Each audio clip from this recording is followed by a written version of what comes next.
तुकोबाराय महाराज आणि आपल्या अतिशय गोड अभंगामधून वारकरी संप्रदायाची मूळ बैठक. संप्रदाय अनेक आहेत, पंथ अनेक आहेत, विचारधारा अनेक आहेत, पण आवडीचा संप्रदाय म्हणजे भागवत संप्रदाय, भगवंती. हे साधन नाही, साध्य आईच्या मांडीवर झोपून आपले हात पाय वर खाली करून तुझ्या स्तरातलं दूध पिणं म्हणजे वारकरी संप्रदाय. आणि त्या आईच्या मांडीवर लोळल्यावर खेळल्यावर तुम्हाला असं वाटतं ते तुम्हाला कमी ठेवेल. आता आईचीच इच्छा नसेल तर वेगळी गोष्ट, पण ही अशी आहे, 28 युगे झाली अध्यापिन वैसे खाली. आई एक जरी असली म्हणजे आया भिन्न आहे, पण मातृत्वाची भूमिका एक जरी तशी असली तरी प्रत्येक आईची आपापल्या बाळाबद्दल मातृत्वाबद्दल प्रतीती किती परिपक्व आहे हे ज्याच्या त्याच्या व्यक्तिमत्वावर अवलंबून असते. म्हणून तुम्ही आम्ही भाग्यवान आहोत. आई एकच आहे, इथे वेगळे आहे, पण मूळ जी अधिष्ठान सत्ता आहे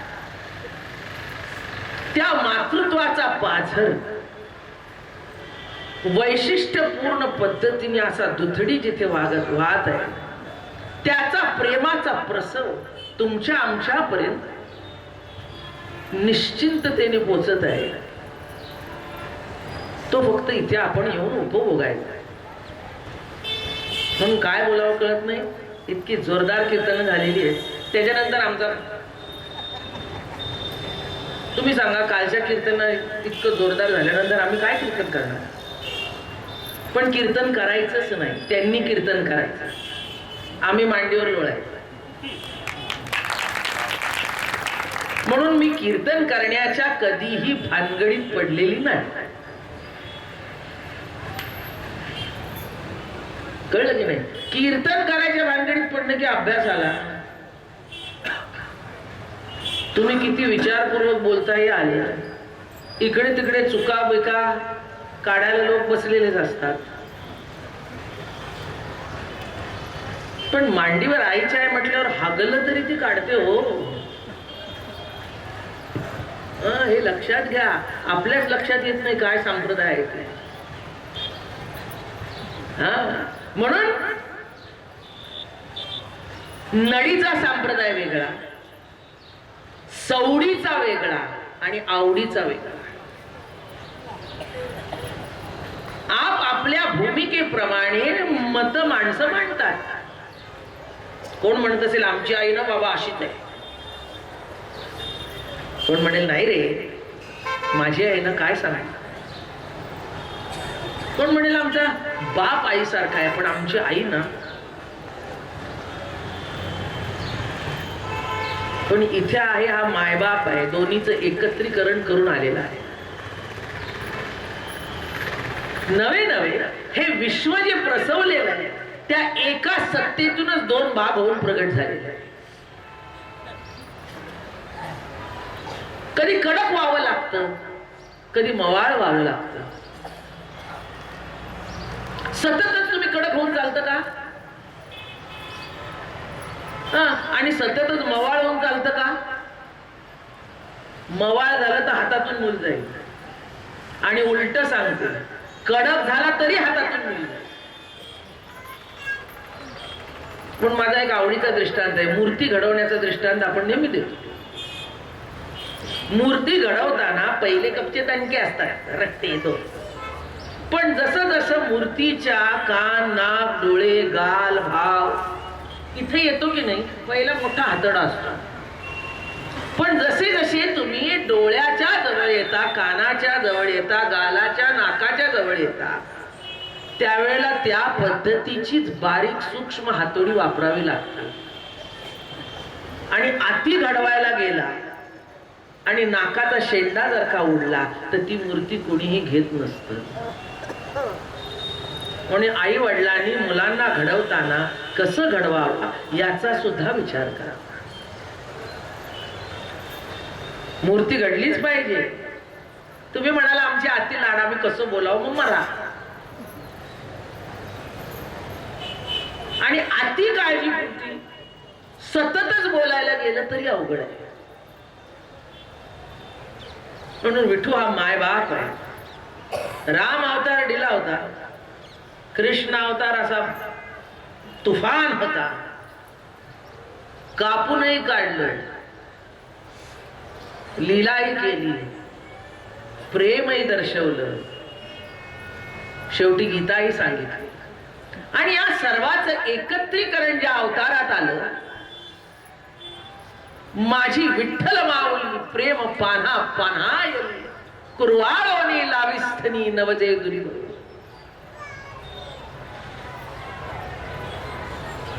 म्हणून हे माणसाने नेहमी लक्षात ठेवावं की कप्पे आहेत जीवनात. सततच एका पद्धतीने वागून चालत नाही, कुठेतरी बदलावं लागतं. मग नुसता तो बदल सुद्धा उपयोग नाही, परत कडक व्हावं लागतं. पण ते सुद्धा आपल्याला कळावं लागतं की कडकपणा केव्हा थांबवायचा, ढिलं केव्हा व्हायचं. तसं ज्याला हे तारतम्य साधलं तोच समचरण दृष्टी विटेवरी साजिली, तेथे माझी हरिभक्ती राहो. आणि नलगे माईक पदार्थ तेथे माझे अर्थ नको देवा, तो हा समचरण उभा आहे. म्हणून मगाशी मुद्दा मांडला, नडीचा परमार्थ वेगळा. आता देवा मला कळत नाही काय करावं, तुझ्या दारी आल्याशिवाय मला गत्यंतर नाही. म्हणून आईच्या दारात मी का गेलो, मला तिच्या दारात गेल्याशिवाय गत्यंतर नाही म्हणून जाणं हे गरज आहे. माणूस म्हणतो असं का, अहो काळाची गरज आहे, काय करता, अहो सध्याचे दिवस फिरलेले आहेत, काय करता, असं वागणं गरजेचं झालं. गरज सुद्धा जीवनाचा भाग आहे. गरज ही एक जीवनाची आवश्यकता आहे, म्हणूनच तुमच्या आमच्यात ती घातली गेली. भूक ही गरज आहे, तहान ही गरज आहे, श्वास हा गरज आहे. गरज हे बेसिक आहे, मूळ आहे, त्याच्यावर बाकी सगळं घडतं पुढे. पण पुढची पायरी सरकली पाहिजे ना.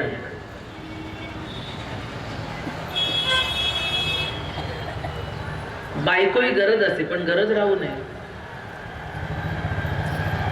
आई गरज असू शकत नाही, कारण आईपासून आपली उत्पत्ती. आई गरज आहे का? नाही नाही नाही, त्याच्या पलीकडे आई बाप. पण पत्नी ही गरज आहे, पण नुसतीच गरज नाही होऊ शकत. अजून परमार्थात येतो किंवा कुठल्या गोष्टीत नुसतं सवड आहे का संसार म्हणजे?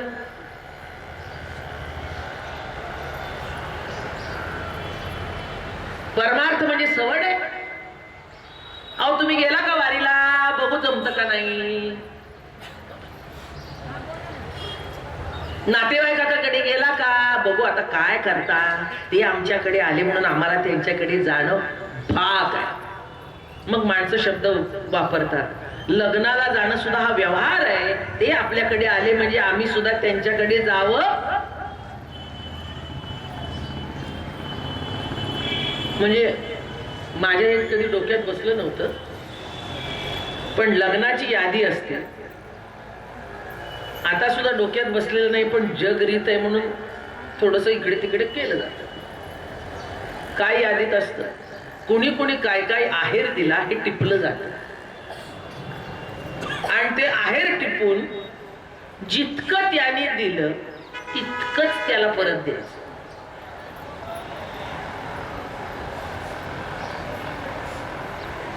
कळलं की नाही? हे सगळं सवड आहे, म्हणून गरज पाहिजे. मग सवडीवर जातो, इकडे गेलं पाहिजे, त्यांनी आमकं केलं म्हणून गेलं पाहिजे. ही काय झाली? सवड. मुलं सवड आहे, मुलाला दिलेली वेळ सवड आहे, आपल्या संसारासाठी काढलेली वेळ सवड आहे. मित्र सवड असावी, पण आज मित्र आवड झाली आणि संसारी सवड झाली, परमार्थ हा सवड झाला. बघा तुम्ही विचार करा.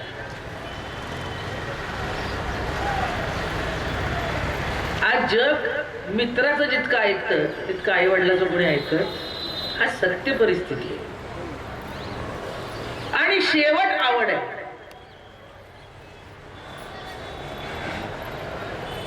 आवडीबद्दल तुम्ही काय सांगाल?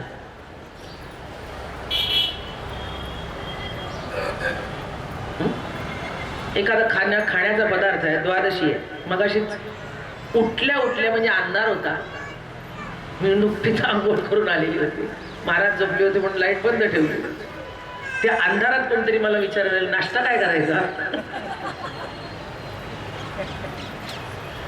आता एवढ्या सकाळी जेव्हा द्वादशीला विचारलं जातं, ती नुसती गरज नाहीये, ते आवडीचं दर्शक आहे. आणि सवड कशी निघाली मला त्या वेळात, आणि त्याच्या पलीकडची आवड असते, सर्वाला पार करून जी जाते, म्हणजे ज्याच्यात सवड गरज सर्व समाविष्ट होते आणि परिपक्व अवस्थेला जिथे पोचते ती आवड. आवडीमध्ये गरजही आहे, आवडीमध्ये सवडी आहे, आणि त्याच्यापेक्षा एक अजून वैशिष्ट्यपूर्ण कप्पा म्हणजे भाव आहे. साध्या खाण्याच्या पदार्थाबद्दल जर का आवड असेल आणि विचार निर्माण झाला तर चिळकांडे येतात की नाही? मग साधा खाण्याच्या पदार्थाला जर का तोंडात चिळकांडे आल्या तर विठू माऊली बद्दल विचार येताना काय आहे?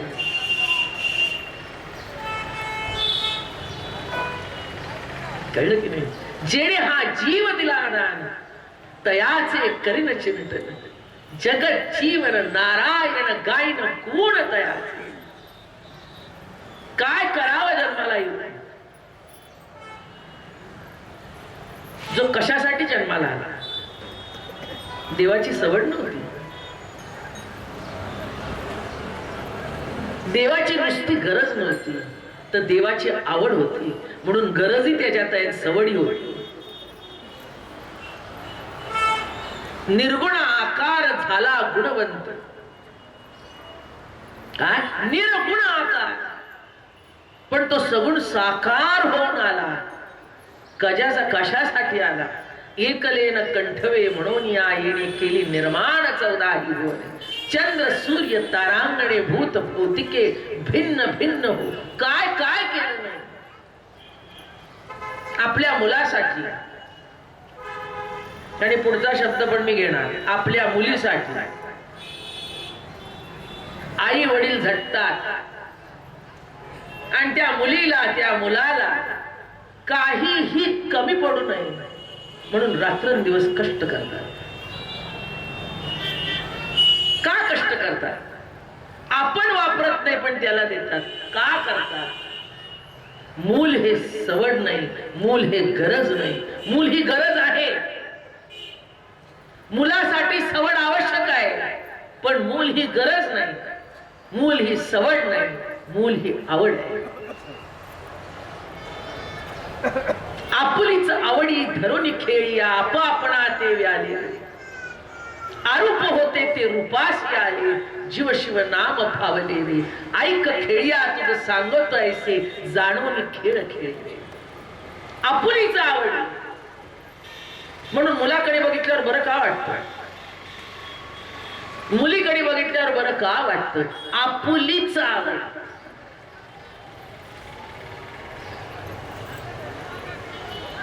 कळलं की नाही? आपुलीच आवड. यार ने मुझे आईना बनाया आपका चेहरा देखने वास्ते. कोण म्हणायचे? आमचे सद्गुरु दादा महाराज म्हणायचे, यार ने मुझे आईना बनाया. म्हणून मी इथे बसते तेव्हा तसंच बसा. कळलं की नाही? तो तुम्हाला आम्हाला बघतोय आणि आपल्याला बघत असताना आपण कसं पाहिजे या प्रतितीने इथे बसावं. इतर वेळेला 3.5 आठ्या आहेत. एक लक्षात घ्या, असे जगायला शिका. म्हणजे मला जमले असं नाही, पण आपल्या परंपरेला जे जमत आलं आणि आपण कोणाची तरी आवड आहोत असं जेव्हा वाटतं तेव्हा कमीपणा कधीच वाटत नाही. आपण कोणाची तरी सवड आहोत कमीपणा वाटतो. आपण कोणाची तरी गरज आहोत कमीपणा वाटतो. पण कुठेतरी जीवनात असं असावं, आपण कोणाची तरी आवड आहोत. जीव झुरे तुझ्यासाठी, कशासाठी जगा? पहिल्यांदा माणूस संसाराचा विचार करतो, संसाराच्या झुरण्याचा विचार करतो, संसाराच्या आवडीचा विचार करतो. कीर्तनकार तर सांगतात, परमार्थिक सांगतात संसार नको. अहो संसार नको तर भाव कळणार कसा? काय इतके परिपक्व होऊन आला की जन्माला आल्या आल्या पांडुरंग आठवला? आई कळत नाही जिच्या उदरातून आला, बाप जो थेंब तुमच्या आमच्यात आहे तो कळत नाही, विठ्ठल कुठून कळणार? कुठून कळणार? मग देवाने हे जे निर्माण केलं, आई बाप आजी आजोबा संसार घर कार इष्टेट प्रपंच हे तुम्हाला उपभोगण्याच साधन आहे. का केली? हे तुम्ही उपभोगा आणि नंतर त्याच्या प्रतितीपर्यंत पोचा की मी हे कशासाठी निर्माण केलं. आणि तुला हे बघताना जे वाटतं तेच तुला निर्माण करताना मला वाटलं हे तू लक्षात घे. म्हणून संसार कशासाठी आहे? जाणीवेसाठी आहे. तुम्ही म्हणाल अरे पण तुम्ही सांगता जाणीवेचा अंत वेदांत. जाणीव जे तज्ञ निघे, विचार वागुता पावली निघे, तरकू वायणी निघे अंगे लया. असं जे आहे तिथे आमची जाणीव कशी पोचायची? तुमची जाणीव पोचू देऊ नका. असं जो आहे ना त्याची जाणीव ठेवा. जाणीव जेथ निघे, विचार मागुता पावली निघे. म्हणून विचार करायला जाऊ नका, अकलेचे तारे तोडायला जाऊ नका, त्याच्याशी समरस व्हा. ही सुद्धा एक पद्धतीची जाणीवच आहे. समरसतेकडे पाऊल टाकणं, त्याच्याशी एकरूप होणं, हा विचार येणं. आता हा जो विचार गेला तो काय एकदम गेला का? यार ने मुझे आईना बनाया. तुम्हाला माहिती मूल जन्माला आल्यावर असं सांगितलं जातं की त्याला आरसा दाखवू नका. मला काय कळे ना पहिलं का? स्वतःला सुद्धा वेगळेपणाने बघण्याची क्षमता त्या मुलात नसते. म्हणजे माझं जे डोकं आहे, म्हणजे माझ्या नातींना मी तसं करून बघितलं. ते स्वतःलाच बघतं ना असं पावचळतं. त्याला एकट्याला ठेवलं तर काहीच कळणार नाही पटकन. पण माझ्याकडे जर का असेल ना, तिला ठेवली ना अशी, ती माझ्याकडे बघते मग तिथे बघते. म्हणजे मी तिथे आहे हे तिला कळतं. लक्षात आलं का? नीट विचार करा. म्हणजे मी सूक्ष्मतेने हा विचार केला. तिला ती आहे हे दाखवण्यासाठी काय करावं? एकटं उभं केलं की 100% घाबरणार, कळणारच नाही काय. कळलं की नाही? कारण आपण हात वारे करतो ते उमटतायत इतकी कळण्याची क्षमता लहान मुलात, म्हणूनच ते घाबरतं. बाकी काही घाबरण्याची काय गरज आहे? आपण आपल्याला काय घाबरायचं? पण माणसाची हीच गंमत आहे, आपणच आपल्याला घाबरतो. जगताला घाबरायच्या पेक्षा आपण आपल्याला पहिले घाबरतो, हे लक्षात ठेवा. पण मग आधार शक्तीची अंकी वाढविसी कौतुके हृदय आकाश पल्लकी परी ये देसले. आजीच्या खांद्यावर आहे की नाही, मग ती घाबरत नाही. ती बघते कोणाच्या हातवारे होत आहे. तिच्या लक्षात येत ही आजी इथे आहे आणि इथे आहे. म्हणजे अशी बघते, अशी बघते, अशी बघते, अशी बघते. आणि मग कुठेतरी तादात्म्य येऊ लागतं की कदाचित हे आपला काहीतरी संबंध दिसतो. मजा आहे ना किती. एक लक्षात घ्या, मी काय सांगते, किती जगतात बारकावे आहेत. आपण वाढताना ईश्वरी सत्तेने काय हा खेळ घातला या बघा, काय गंमत आहे. म्हणून असा हा निर्माण झाला. आवडी धरोनी आले ती आकार, केला हा पसारा यासाठी. म्हणून हे जग का निर्माण केलं देवानी, तुम्हाला आम्हाला का निर्माण केलं. आपण त्याची आवड आहोत, नुसती सवड नाही, नुसती गरज नाही. गरजेतून सवड आणि सवडीतून आवड. म्हणून वारकरी कोण आहे का म्हटलं गेलं, वारकरी पंढरीचा धन्य धन्य जन्म त्याचा. का नुसता नेम असू शकत नाही, आवड असल्याशिवाय नेम सातत्याने टिकू शकत नाही. कळलं का. कितीतरी आता महाराज नेहमी सांगतात 10 लाख माळकरी. माळकरी वेगळे, वारकरी वेगळे. माळ घालतात पण किती जण तरी येत नाही. आणि एक वेगळीच पद्धत आहे कुटुंबातले एकाने वारी करावी. काय कुटुंबातल्या एकाने वारी करावी. मग यावेळेला तू जा, पुढच्या वेळेला मी जातो. मग ताट पुढे येताना तेच करा ना.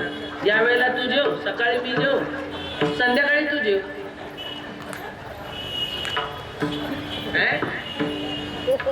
वाढताना हुमरी तुमरी असते, चतकुर कमी पडली तर. ओरबडल्यासारखे जगता खाता. आणि मग वारी का ओरबडल्यासारखी करत नाही. नाही मी माझी वारी करणार. पण कालच रात्री माझा जीव तडपडत होता. का सांगता, माझी धाकटी नात वारीला आली नाही. काय आमची धाकटी आहे ना, ती वारीला आली नाही. आता भानगड काय झाली, काही ना काही अडचणीमुळे एक वारी करायची असं ठरले. म्हणजे लहान आहे. आणि मग काहीतरी अडचण आली. अगदीच ती 3 महिन्याची होती. आषाढीला नको म्हटलं, भाद्रपदात. तेव्हाही गडबड झाली, तब्येत नव्हती, इकडे तिकडे झाली. आणि आता असं झालं, तिला आणता येतं तर भावांजलीची शाळा सुरू झाली. मी म्हटलं हे काही बरोबर. सगळ्याच्या आपल्या सवडीसाठी त्या पोरीची वारी चुकवलेली मला आवडत. आता काय करावं हा मोठा प्रश्न आहे. म्हणून मी सांगितलं मी ऐकणार. कार्तिक आपल्या पुढच्या एकादशीला आळंदीला का होईना तिला नेणार. आणि माझं तर डोकं असं चाललंय, कोणा तरी घरी बसून तिला गाडीत घालून पंढरपूरला आणून तिला दर्शनाला. आमच्या स्वार्थासाठी त्या पोरीवर बट्टा का की आयुष्यात पहिल्यांदी एकाची आमच्याकडची वारी चुकली. प्रत्येकाने आपली वारी करायची. आम्ही सांगतो सगळे, पोटात सुद्धा आम्ही आमची केली. आमची आई पोटात आम्ही असताना सुद्धा वारी. कळलं की नाही. नंतर लहान असताना तंबू मध्ये पाळणार. एकादशीला माणसं म्हणतात मुलं दंगा करतात, आणू नका. अरे तुला त्रास होतो म्हणून आणू नका, पण तुझं भविष्य तू बघतोस कुठे. तू मुलात आपलं भविष्य बघत असशील तर हे विचार बाजूला सोडशील. मला अजून आठवतं, आमची आई डबा वरनं खाली यायचं होतं, फक्त 4 मजली स्टीलचा डबा असायचा. अम्मा चावल, राईस आणि डाल, चपाती, सब्जी, and we used to sleep. But when Vithala Vithala used to start, na, they used to feed us. इधर हम बैठे हैं because of that only, no other reason. We can talk also because of that. अभ्यास बिभ्यास कुछ नाही. क्या अभ्यास? प्रेमासाठी अभ्यास लागत नाही. प्रेम फक्त ओसंडावं लागतं. कळलं की नाही? मुलांनी ढुसणी दिली की ते वाहतं. पण मुलाला कळलं पाहिजे की मी ढुसणी देणं आवश्यक आहे. आता मुलाची ढुसणी आईला कळली पाहिजे. आई जर का म्हणाली सारखं सारखं काय मागते ना, आई जर का रट्टा घालू लागली तर त्या मुलाने कुठे जातो. म्हणून आई पण बाप पण असेल की सगळं सोसावं लागतं. आणि ढुसणी देणारी मुलं आता मिळत नाहीत. म्हणून तुम्हाला सांगू, तो अवतार का आवरत नाही. आम्ही त्याच्यासाठी येतो ना, म्हणूनच त्याला मोह होतो. कदाचित हा अवतार संपवला तर मला ढुसणी देणारी मुलं राहतील की नाही. गरजेसाठी येणारे असतील. म्हणून मी रोज म्हणते, दिले ते जतन माय बापा. दिले ते जतन माय बापा. तुझ्या आमच्या पदरात घातलंयस, आमच्यात ताकद नाही रे बाबा जतन करायची. पण तू जर का आधार दिलास ना, तर काय नव्हे केले, काय नव्हे केले.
माणसाला वाटतं अडचण आली की अमकं करावं तमकं करावं. अरे काही करू नको.